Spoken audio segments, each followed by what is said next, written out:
Welcome back into the Voice of Reason right here on KQAM. 36 minutes past the hour. Great to have you along. Great to be with you as we're kicking it on a Friday morning the way we like to do. Yes. Turning contemporary.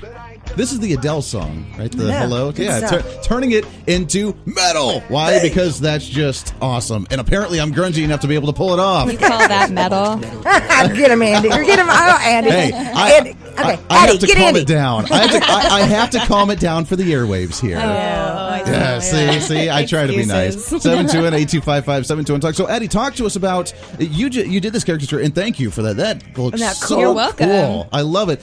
Talk about what you've done. You were a teacher. Yeah. You're at Wichita State University. I am. And you're an artist. Talk about your background. What have you done? Oh my gosh. I do a lot. Being a professional artist is difficult.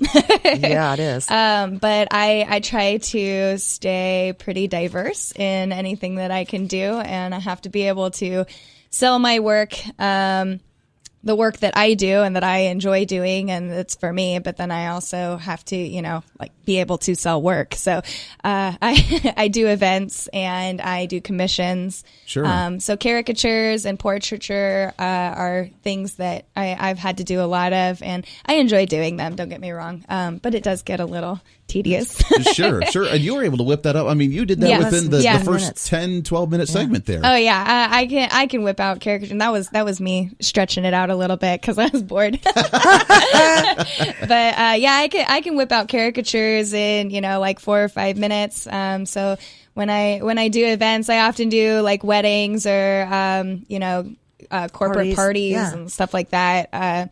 So just over the holiday season, it's usually a little busier, and I got to do one for like McDonald's and let's see. Oh shoot, I did one at Wichita Art Museum for another group. I can't remember who it was from, but yeah, there's a lot of them. It's a lot of good fun. Yeah, after you've done like 100 characters in a couple of days, right. it's kind of like my hands cramping. Exactly. Like, oh man, carpal tunnel set in, man. Okay, some of the cool events that Wichita does with the arts.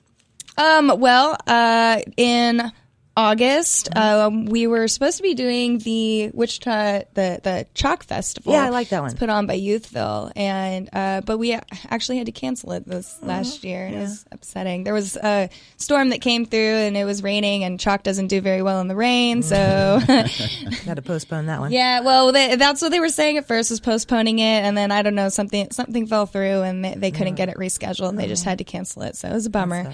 WSU does a lot of cool stuff, though. Yeah, WSU does some things. Actually, tomorrow is the faculty biennial reception. So go to the Ulrich Museum and you can check out all of the awesome work that's being produced by the faculty members on campus.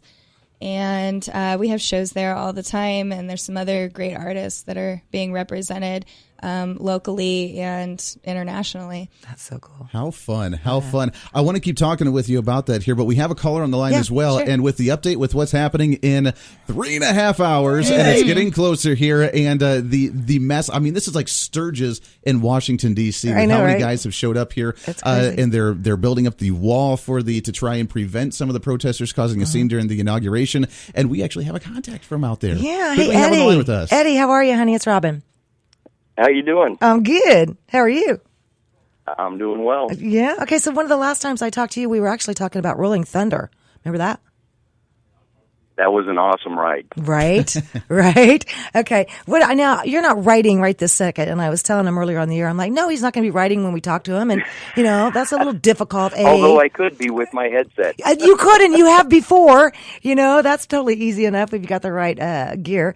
But two, I mean, so how do you see things going down today? What do you think? First of all, I want everybody to understand you are a veteran. You are a Marine, correct?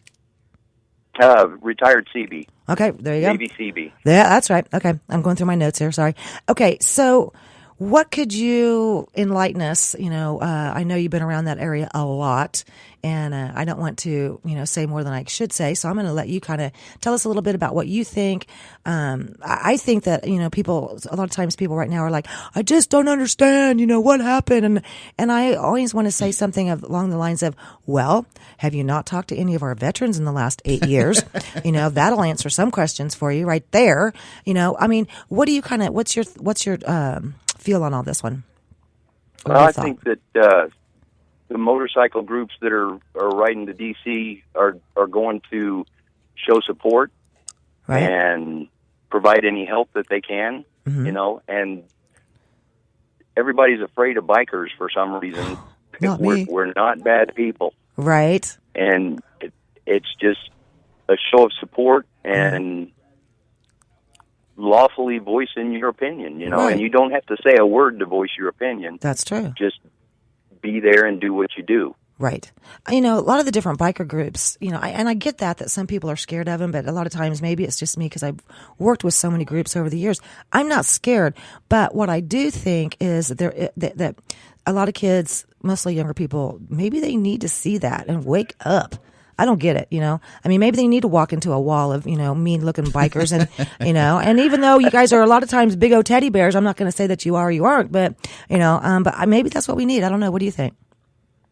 Well, it's like using the Patriot Guard as an example. Mm-hmm. Their sole purpose is to escort fallen veterans to their final resting place and block the family from seeing protesters who are just I think the protesters in that case have no clue about what's going on. I think you're absolutely why right. Why the family's there and I'm sorry? No, that's just hearing that statement, hearing you talk about that.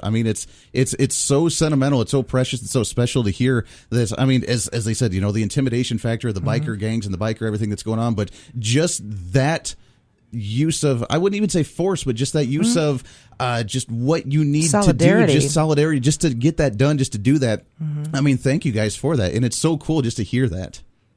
Yeah, and Patriot Guard lines up their bikes and blocks the protesters, not only their noise, because they usually play patriotic music over their bike stereos, but every one of them will have a full-size American flag on their bike, and they take them off the bike and they stand at attention with the flags, and the flags block the family's view of the protesters and the protesters' view of the service.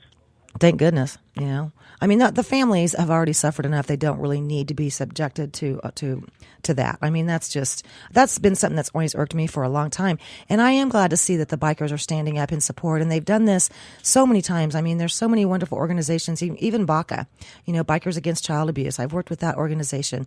There's a lot of fantastic, writers out there, and a lot of them are veterans. Would you not agree? Yes, I would. Okay, so there you go. So go ahead. And I've even ridden with Hell's Angels on toy gathering rides. Right? Mm-hmm. Yeah, those guys are pretty cool. I have nothing bad to say about them ever. Right. I know better. Yeah. So everything from getting toys to kids in need and protecting families when their loved ones have passed away. Gosh, man, how do you see things going down this today, maybe tomorrow, tonight? You've spent enough time there. You've done enough, biker events. Kind of, what's your spin on everything? What do you think? Well, hopefully it'll stay peaceful. I agree. And,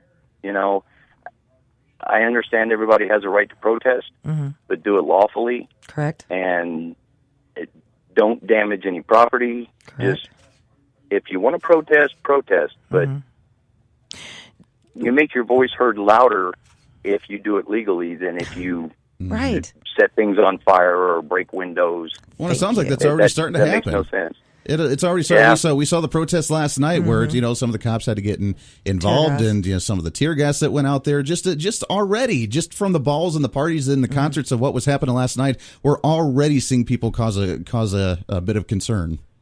And and I don't understand that. I don't either.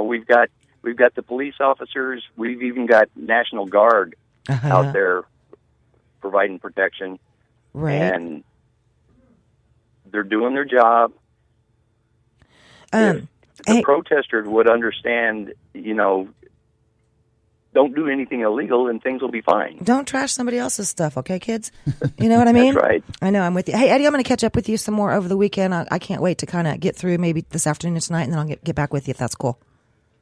Sounds good. Okay, thanks for taking the time to call us this morning. You bet. Eddie, we're going to come back to you and sing happy birthday again. How's that? We're going to do that. Absolutely. Let's go ahead and take a break here. When we come back, we'll do that. Eddie, again, thank you for what you guys are doing out there. Thank you for coming out there and showing and just having that presence, because I hope that that'll do a lot of good and actually be able to deter a lot of what may happen with this inauguration today. 45 minutes past the hour. We're going to take a break. Wrapping up hour number 2 of The Voice of Reason right here on KQAM.